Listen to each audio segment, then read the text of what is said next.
আচ্ছা, এই ছোট্ট ছোট্ট ফল বানিয়ে তোমাদের সংসার চলে? হ্যাঁ, এভাবেই চলে।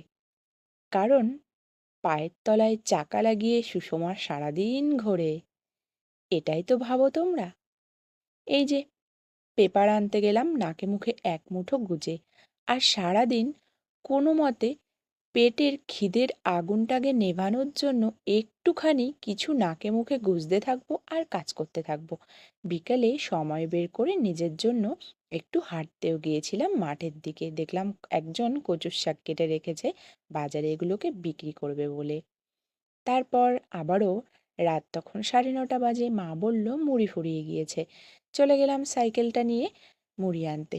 এই সাইকেলটা যে আমার কত উপকার করে কি বলবো তোমাদের। এদিকে দেখি চাঁদ মামা উজ্জ্বল, কি সুন্দর, কারণ সামনে পূর্ণিমা। আর এই যে ঘড়িতে কটা বাজে বলো তো। এইভাবেই দিন রাত এক করে চালাতে হয় সংসারটাকে।